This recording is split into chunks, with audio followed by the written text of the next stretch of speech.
I have a theory about the internet that any personality or movement that has success will inevitably be brought down by their own egos. Think about the sheer changes in content over the years, with people who were once very successful only a few years ago to become totally irrelevant today. Don't get me wrong, there are other contributing factors. The change in demographics, the content is no longer timely.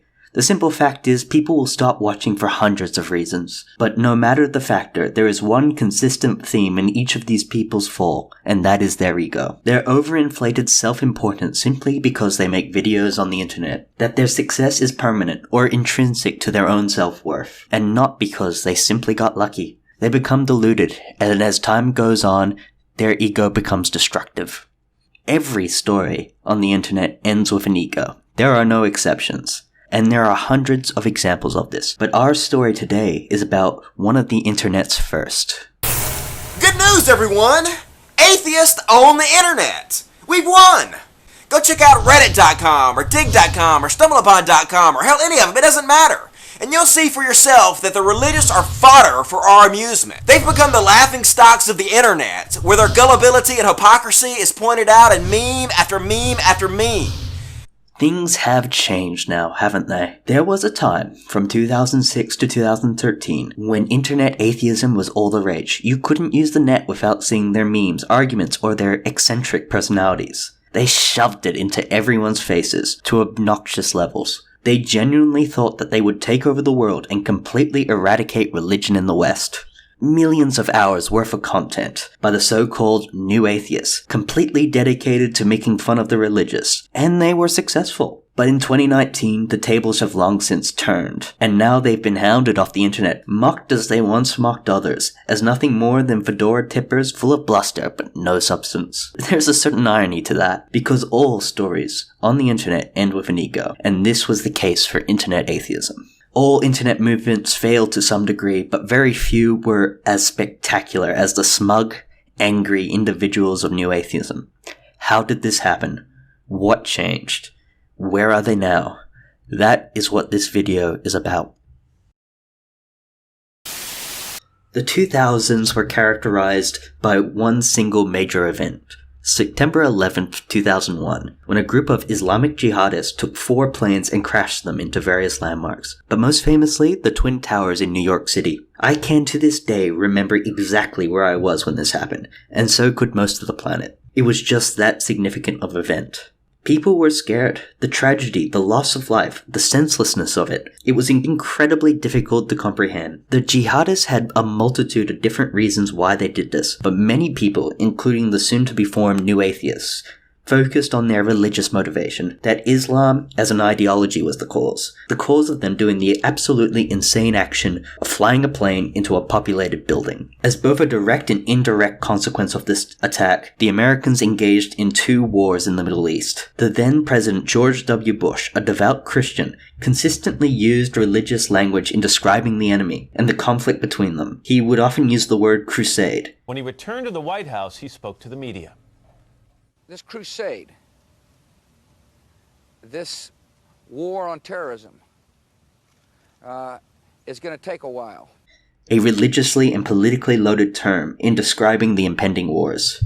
This gave the overall impression that this was some sort of bizarro religious conflict, that this was a war between Christianity and Islam, even though it was infinitely more complicated. The reason why I bring up this depressing history is because it's essential to understand the internet atheist motivation, because this is the world they perceived to be living in, and their formation was a direct response to it. A world where religious nuts would crash their planes into the buildings, and hyper-devout leaders will start wars based on the flimsiest of evidence, beyond their belief that it was divinely inspired, that religion was a dominant force of public life and oppressed their right to not believe, that religion was the main reason why the tragedies of 9/11 and the upcoming Iraq and Afghani war came to fruition. There was now a market for young people who were, rightfully, pissed, consistently blaming religion as the cause of this strife, not geopolitics or failures in diplomacy.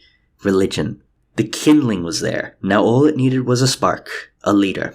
That spark was Professor Richard Dawkins' book, The God Delusion, published in 2006, where he more or less says, in no uncertain terms, that God is not real, that believing it is akin to a mental illness, that religion is the cause of most problems in the world, and that religion must be fought, challenged, and argued against at every possible sphere of life. Public or private, doesn't matter. That science, reason, and logic is the only basis to judge our decisions. Other well-known people like Christopher Hitchens and Sam Harris would flock to Dawkins' banner, and they would start a movement that was called the New Atheists. New Atheism is characterized differently from regular atheism because of their militancy against religion. The converts would have near fanatical devotion to Dawkins, Hitchens, and Harris as the paragons of reason, science, and logic. These new faithful would use the internet to convey their simplistic worldview, and it was like wildfire. It just spread. In 2007, people started posting new atheist content in droves, specifically on what was then new websites, such as Reddit and YouTube. And there's a lot of things that are striking about it. For one, average people from all walks of life now had a platform and could join in on the atheist gold rush. You did not need to pay for ad space on your local TV or newspaper. In any other era, this would not have been possible. The only requirement was a camera and a computer to join in. This may sound pretty tame in 2019, but in 2007, this was still quite a novelty. The other major thing that is striking is the poor quality. YouTube was only 2 years old at this time, so it's logical that this would be the case, but it's still quite striking. It's pretty obvious that none of the atheist YouTubers anticipated the sheer amount of success some of their personalities would have.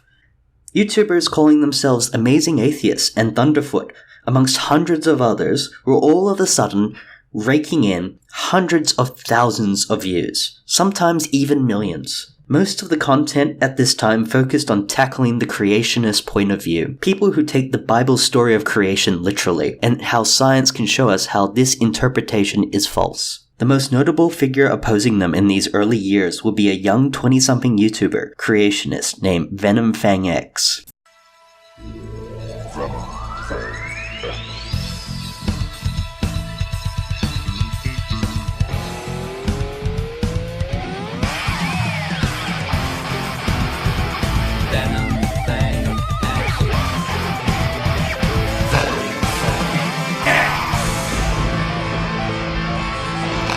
Venom Fang X, to put it mildly, was a little bit loopy. Guys want to see a magic trick?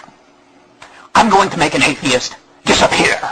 If you had to make a guess on his personality based on just his early content, I would go as far to say he was unstable. He's every possible negative stereotype of an American Bible thumper stuck in a smug 20-year-old body, unbelievably arrogant, self-righteous, and completely prepared to force others to conform to his Protestant Christian beliefs.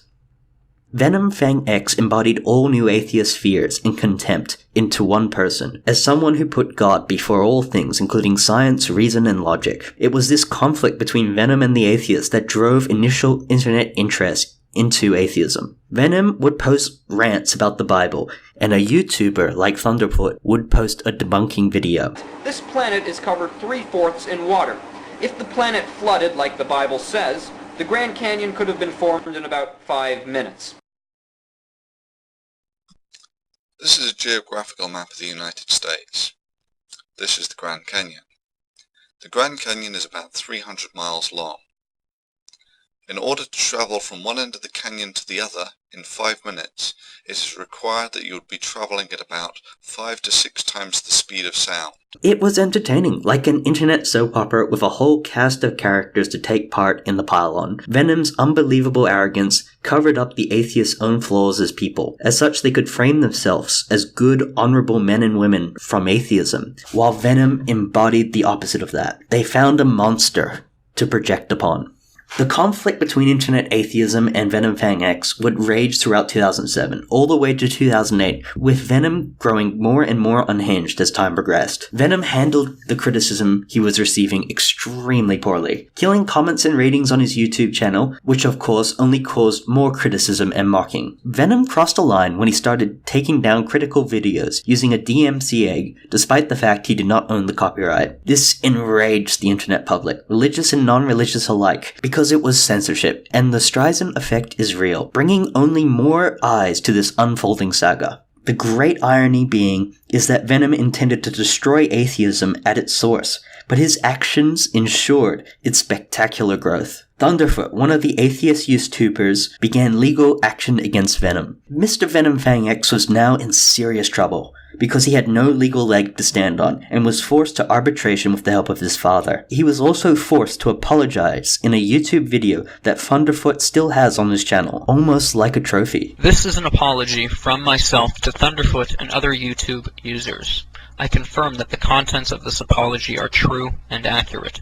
My username on YouTube is VenomFangX. As many of you may know, there has been a dispute between Thunderfoot and myself over the past few weeks. In the view of the New Atheists, they had a major internet victory. Both during and after this silly saga meant the atheists had a moral high ground, and people were unwilling to challenge them, especially if it meant a humiliating mea culpa that VenomFangX endured. The atheists would move on from target to target, newspaper article to newspaper article, looking for content in which to further push forth their worldview. Typically, it would contain insane religious overreach, such as teaching creationism in schools, while using this example as a way to frame all religion as poison. If you were a moderate Christian on the internet, you could be guaranteed that you would get a response video denigrating your beliefs. If you've ever had the misfortune of seeing a debate between an internet atheist and someone else, almost every conversation gets bogged down into what the word atheist actually means. One thing that comes up consistently in casual conversations, debates, and even here in my short time on YouTube, is the definition of atheism. Atheism is non-belief in the existence of a deity. It doesn't make assertions, and it doesn't in any way address knowledge. Non-belief is the default position until the burden of proof is met. You see, the New Atheists quite successfully redefined the word atheist. Check dictionaries before 2006, and the original definition is clear, that an atheist is someone who disbelieves in God. It was defined by its opposition to theism, or believing in God. Think of it like a car's gear stick. If drive position is the believing in God point of view, then logically the reverse would be the atheism point of view. The rejection of God, rejection of the belief, disbelieving. They are oppositional viewpoints making oppositional claims. The problem with this is that it means the atheists would be making claims just as unfounded in the scientific method as the most hardcore creationist. So instead of trying to answer this difficult question with philosophy and effort, they did something incredibly lazy. They redefined the word atheism to mean simply a lack of belief, that anything outside the scientific method has no basis for a position. That instead of drive or reverse, they're in the neutral position of a car's gears. Not for or against, not going anywhere, just no opinion. Therefore, no need to justify said opinion, because there is none. This lack of belief is repeated constantly. All it means is I lack belief in a deity, gods. In fact, atheism is the opposite of faith.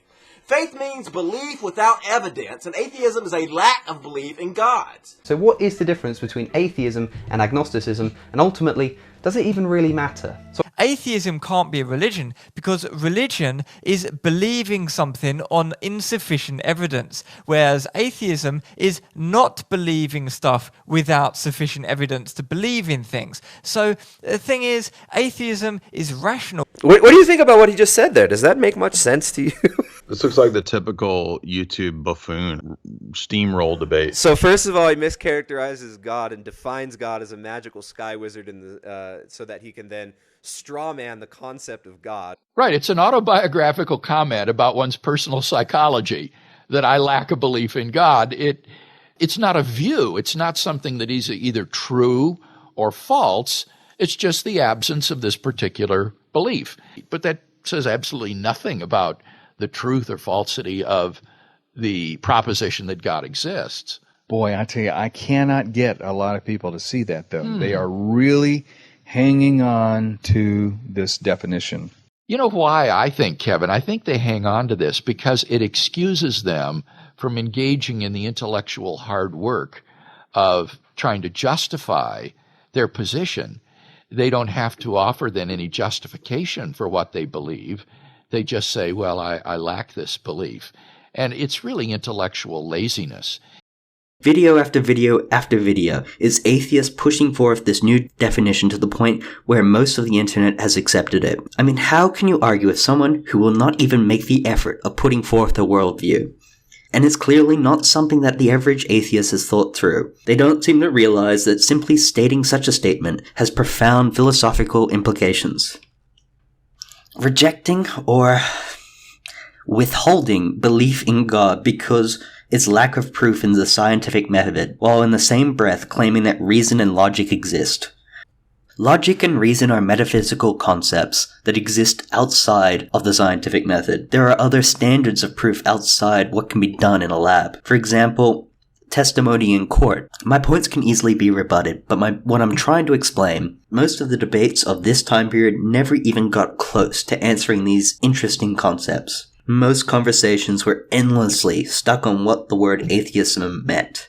The old definition describing disbelief, and the new definition which described a lack of belief. No one learned anything. No arguments were put forward. It was the same conversation over and over again. An argument endlessly stuck on the point of who has the burden of proof. As a result, the new atheist culture was completely stagnant. For a while, it was enough for the audience, for these YouTubers to espouse the same thing over and over again. But even the most hardened atheists could see this circle jerk had a self-life. This problem was reflected in their leaders. Dawkins, Harris, and Hitchens are impressive public speakers, but they often performed poorly in structured debates. There are quite a few examples of this, but it's most notable in their debates with William Lane Craig, a Christian philosopher and phenomenal debater.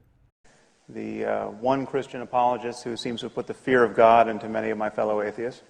In the early 2010s, Harris and Hitchens had debates against Mr. Craig, and in terms of debating skill, they were completely outclassed by the Christian. I can't stress enough how crushing these defeats were, especially in the case of Hitchens. I'm not saying Mr. Craig was ultimately right in his belief. What I'm saying in terms of the debate, Craig was the clear winner, and it was almost exclusively due to his remarkable skill as a debater. The man clearly spends hundreds, perhaps even thousands of hours to prepare. Richard Dawkins was obviously spooked by his performance, and he avoided debating Craig on every possible occasion.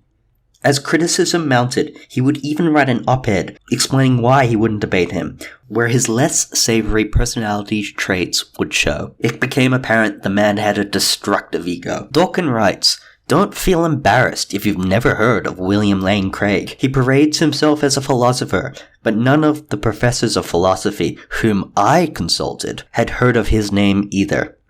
You may not like Craig, you may think he is wrong, but his credentials as a philosopher speaks for itself. Professional philosophers would have been aware of who he was, and Richard Dawkins was well aware of who Mr. Craig was. I don't know why he would lie about something so petty.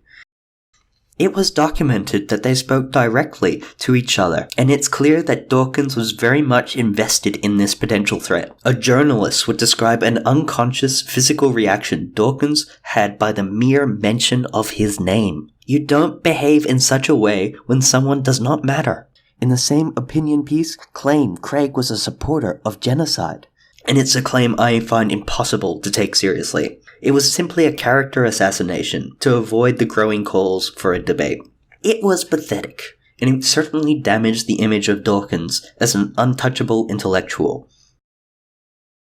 Dawkins drones on endlessly about the value of arguments and reason, not character assassinations and emotion, which he violates as soon as there was an opponent worth debating. In the end, the only debate they had was one where Dawkins had significant backup, with two other speakers. At the time, Dawkins clearly stated to Mr. Craig's face, no less, that he did not believe the backup debate was even a debate. So as he got near to me, I stuck out my hand and I said, "Hello, I'm Bill Craig. Pleased to meet you," and introduced myself, and we shook hands. And then I said, "I'm surprised to find that you're on the panel for the debate." And he said, "And why not?" And I said, "Well, because you've always refused to debate me in the past." And all of a sudden, his demeanor just completely changed. And he says, "I don't consider this to be a debate with you.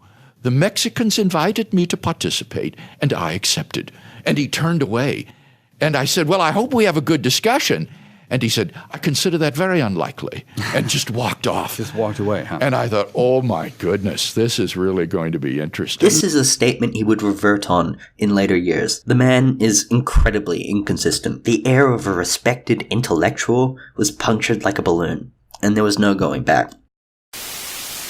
As time went on, new atheists became more and more popular on the internet, but they had massive difficulty translating it into real-world success. This includes zero political success and change in the real world. While on the internet, they were kings, but outside of it, no one cared.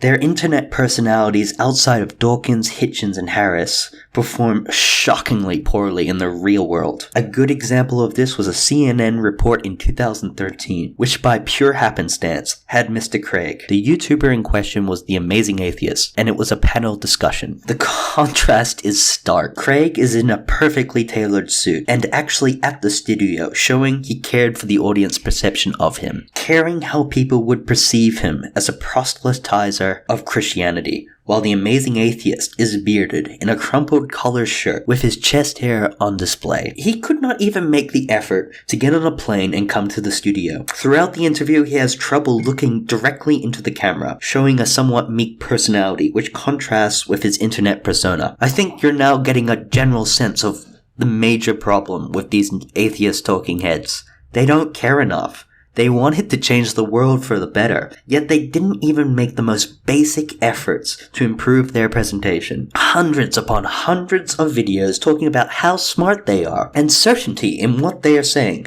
but presented with an opportunity to pony up, they bungle it completely. But we do learn a couple of things through interviews like this. One is the weird sensitivity about atheists being part of the minority. They're clearly sensitive to the fact that people are not going over to their, quote, lack of belief as fast as they expected. To them, it wasn't because their arguments were substandard or their presentation was abysmal, but the result of American Christian oppression, that atheists are afraid to come out, like gay people in the Reagan era. About that. And our position is that the churches are filled with atheists. Our position is that the churches are filled with people who know it's a myth, who know it's a scam. Why do they go to church? We don't know. Well, you don't know.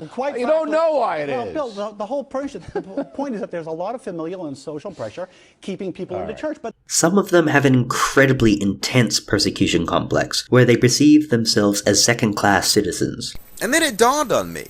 Atheists are the new niggers. They are treating us exactly the way they used to treat black people. In fact, when you see these white cracker Christian politicians, you can almost tell that they want to call us niggers. They want to be like, you niggers can't run for office, you don't believe in God, you don't believe in nothing. You niggers need to stay away from us. Y'all ain't from around here, are you, boys? And that's exactly what I feel like living in Mississippi. It really does affect my life. So I say, if they're going to treat us like niggers, let's just steal the word and start calling ourselves that. I think every atheist in America should start referring to themselves as niggers. Most of the new atheists were white middle to upper class males and females from English-speaking countries. The whole concept that they could be oppressed by the rural Bible Belt is socio-economically and geographically absurd. America, Australia, and the UK are flawed places, but I find it hard to believe that people would lynch a bunch of atheists because they make YouTube videos. No one in the real world cared. 2011 was probably the year atheism started to decline. This wasn't obvious at the time because new personalities started to appear to get in on the atheist gold rush. But the writing was on the wall. The new atheists were binded by one thing: their opposition to organized religion. Beyond that, their political opinions varied wildly, from hard right to hard left, to every position in between. Libertarians, communists, you name it, they had them. At first, this was an undeniable advantage because people took notice of their numbers. But as time went on, and people started having opinions that were incompatible between members, the situation just got more unstable with every new member that joined. By 2011, they had reached that critical mass, and the event that started the long, painful death of internet atheism happened. It would be dubbed Elevator Gate. It began when a young YouTuber named Rebecca Watson, an avowed feminist atheist, made a video describing her experience in an atheist convention. Hello everyone, I missed you, I hope you missed me, it's been a while. I've been busy. It's agonizing to watch, because who does not want to hear about a panel called Women Atheist Activists? But there is one moment that caught the internet's attention. In the video, she describes how a young man propositioned her in an elevator at 4 a.m. in the morning. She talks about how uncomfortable she was, and that men, directed at the audience, should not do that. So I walked to the elevator, and a man got on the elevator with me and said, "Don't take this the wrong way, but I find you very interesting and I would like to talk more. Would you like to come to my hotel room for coffee?" Just a word to the wise here, guys, don't do that. She would then tie this experience to a cultural sexism in the atheism movement. Paula Kirby doesn't have a problem with sexism in the atheist community, and because of that she assumes that there is no sexism. So I thought that I would, during my panel, discuss what it's like to communicate atheism as me, as a woman, but from a different perspective from Paula. Initial argument within the atheist community was whether or not this man had the right to proposition Rebecca. This argument became nothing short of a screaming match about feminism invading and co-opting atheism. As the discussion rolled on to months and then years, it became painfully apparent that the new atheists really don't agree on anything. Healthcare, politics, economic policy, they could not agree. They couldn't even agree on what a man should do when he fancies a young woman. So began the Atheist Civil War. Going on to this day, new atheism would be split nearly right down the middle into two coalitions. One group would be the popular YouTubers, whose power was derived from their channels. The second group would be the feminists, whose power and influence was derived from control over real-world infrastructure, like conferences, organizations, and strategic websites. Why did this happen? Why did such a boring video go viral? There are a couple of reasons, but the most important has to do with morality. You see, the new atheists believe morality is more or less innate within a person. They believe that we automatically know what is moral. In his book, Dawkins argues that human morality comes from genes rather than collective cultural knowledge. For example, a new atheist would claim that as humans, we innately know not to murder a person, and there's no need for doctrine like the Ten Commandments or the Bible to come to that conclusion. The scientific method, while an incredibly useful construct for observing our universe, is completely inept in telling individuals how to live their life. By claiming that genes govern morality, then the whole Christian-Roman superstructure becomes irrelevant. They take for granted the Christian-Roman values as something inherent in all living people. People who actually think that, a lot of people think that we need religion in order to be moral. There are a lot of people who think that if you took religion away, people would start, rushing around, smashing shop windows and robbing and raping and things like that. No evidence for that whatever. I mean, absolutely none. So I think one important thing we've got to do is to prize apart religion from morality. It's absolute nonsense. That they take for granted the ethic that emerges out of that as if it's just a given, a rational given. You don't get it. The ethic that you think is normative is a consequence of its nesting inside this tremendously lengthy history, much of which was expressed in mythological formulation. You wipe that out. You don't get to keep all the presuppositions. In many ways, new atheism is just Christianity in terms of how people behave. This is why you have, on occasion in the past, described yourself as a cultural Christian. I've described myself as a cultural Anglican, I would say. And I've also, I wrote an article called Atheists for Jesus. The point was that Jesus was a great moral teacher. And I was suggesting that somebody as intelligent as Jesus would have been an atheist if he had known what we know today. But if Dawkins' theory was wrong, then there is no superstructure to hold up their morality, and the whole thing falls apart. Which is exactly what happened. Rebecca Watson is a feminist, and people in her camp tried to insert feminist theory as the superstructure blueprint to govern morality within atheism. Solving sexism, misogyny, and racism was now their cause. On the surface, that may sound great, but many people had good reason to be suspicious of their motivations. It's known to us to this day as the social justice warrior phenomenon that became popular in the mid-2010s. This is just an early example. I'm sure there was good intention, but the results were complete social and political isolation of anyone who opposed them. The YouTube atheists still adhered to the original values and wanted to maintain it without enroaching political doctrine. The two sides could not come to any compromise because they had no framework, no doctrine of understanding, and their altruistic genes were not working properly. The conflict became unbelievably hostile. Both sides treated the other like shit. YouTube, it's been a while. I've missed you, and I'm guessing that you've missed me too, because I've heard that if a male atheist on YouTube goes too long without calling a woman a cunt, his balls will actually shrivel up and then tuck up inside of him, forming what some call a mangina. But anyway, I'm back because I want to tell you about this awesome fundraiser that we're doing at Skeptic.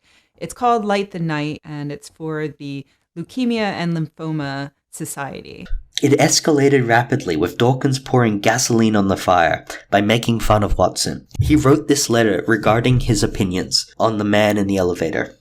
Dear Mussolina, stop whining, will you? Yes, I know you had your genitals mutilated with a razor blade. And yawn. Don't tell me yet again. I know you're not allowed to drive a car. You can't leave a house without a male relative. And your husband is allowed to beat you. And you stoned to death if you commit adultery. But stop whining, will you? Think of the suffering of your poor American sisters have to put up with. Only this week I heard one of them. She calls herself the Skeptic. You may agree with the sentiment of the letter, but in terms of PR, this was a complete disaster.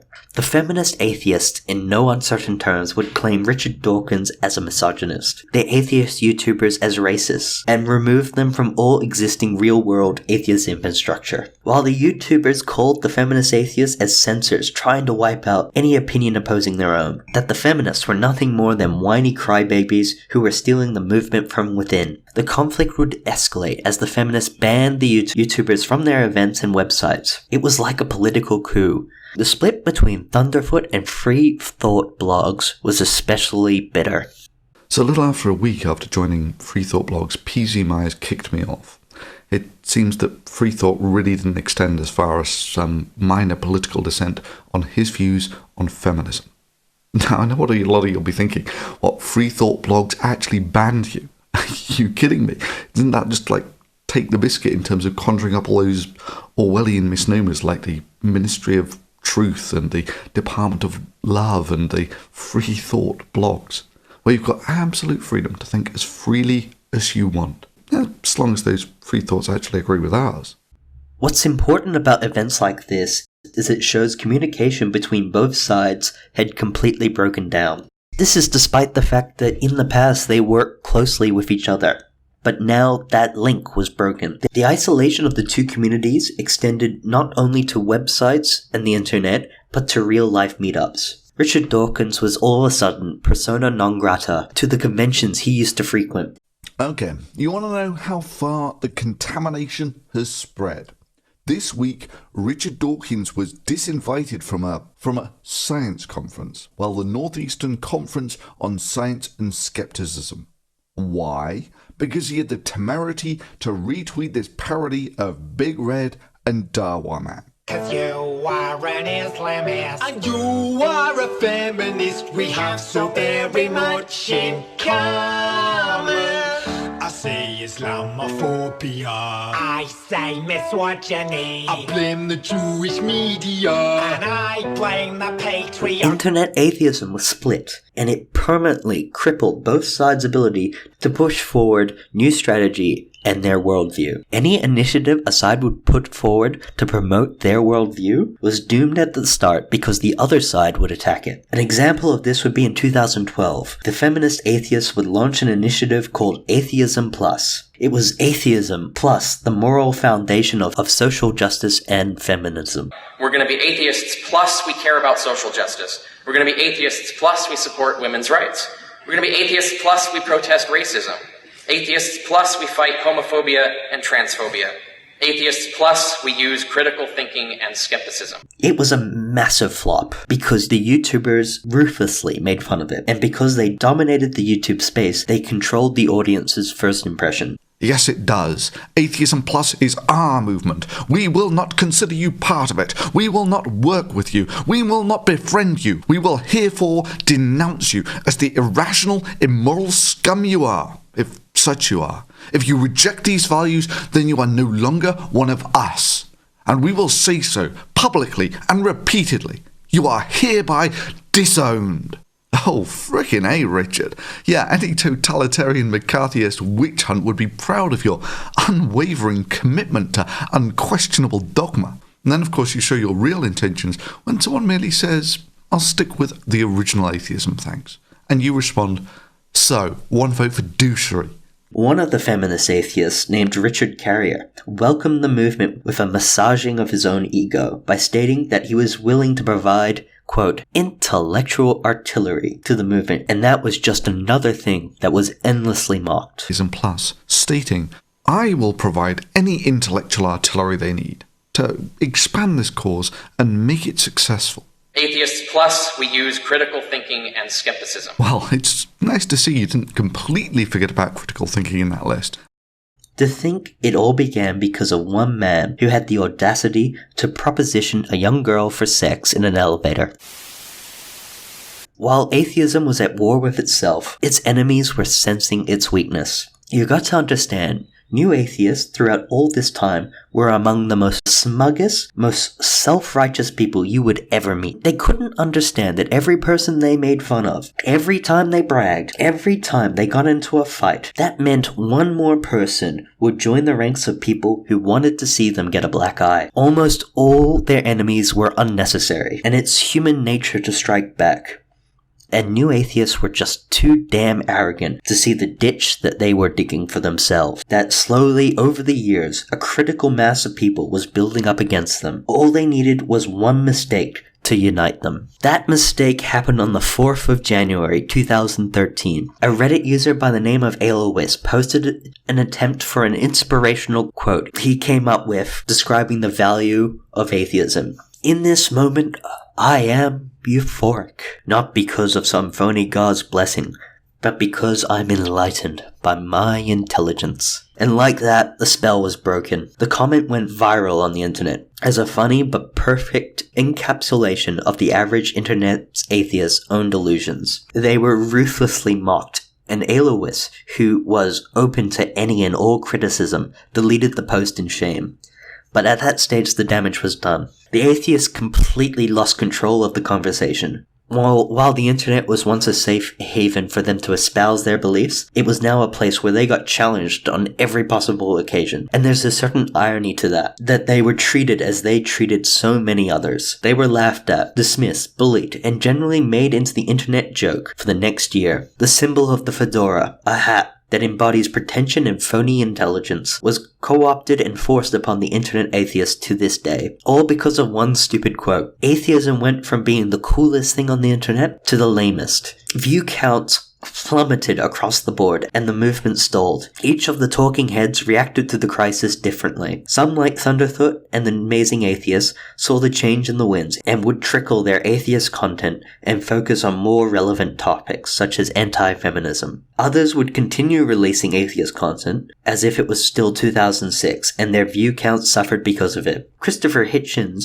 a key new atheist advocate, had long since died from cancer, while Richard Dawkins would continue to tarnish his image after an endless series of gaffes and embarrassing public appearances, where eventually he would restrict the conversation that would make him look bad. I mean, I'd asked onto this show the world's most famous atheist, Richard Dawkins, superstar of atheism, which is the belief that there is no God. But then events, terrorist events, made him also take on Islam, which he called the greatest force for evil in the world today. So I wanted to talk to him about that kind of stuff. I invited him, he accepted, all good. Except 2 hours ago, less than, we started to get the first of a very long series of demands. Restrictions on what we could actually talk about. Don't portray him as a hero of the right, which I wasn't going to do, but whatever. Don't mention Islam specifically, Dawkins said. I shall not appear if Islam is mentioned specifically. He says Islam's the most dangerous religion, but I can't ask him about that. And then there's from the publicist. Dawkins also doesn't want to be asked why he doesn't want to be asked, why he doesn't want to distinguish between Christianity and Islam. Oh, this one was a good one. Oh, I must also not ask about Lawrence Krauss or the Me Too movement. Krauss happens to be the astrophysicist, another darling of the ABC, who pulled out of this same speaking tour with Dawkins after sexual harassment claims were made against him, claims that he denies, so I couldn't ask about that either. Then I got another threat. Oh, your promo mentioned Islam. I'm probably not going to come now. And I said, well, bugger off.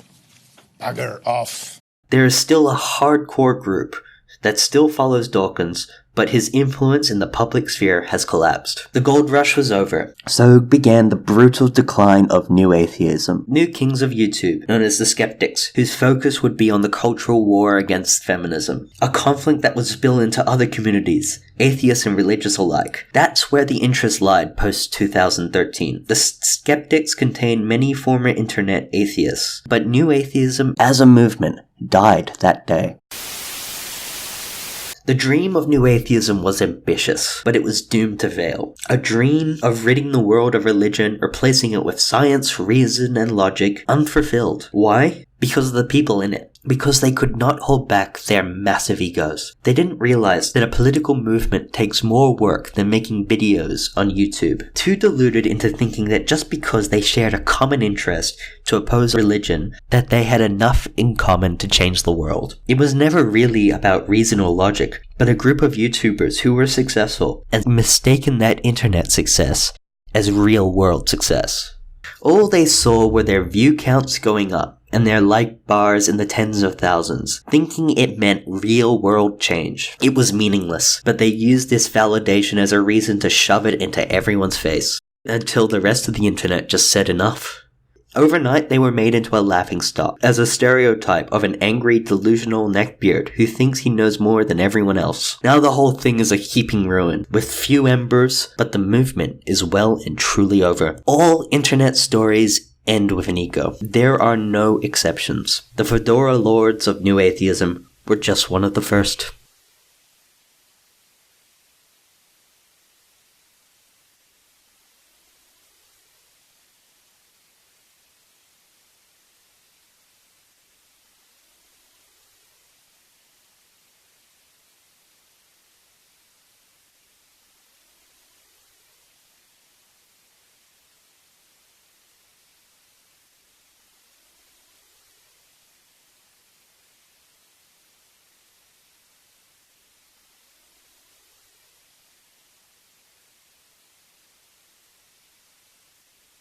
May not have a dick after this.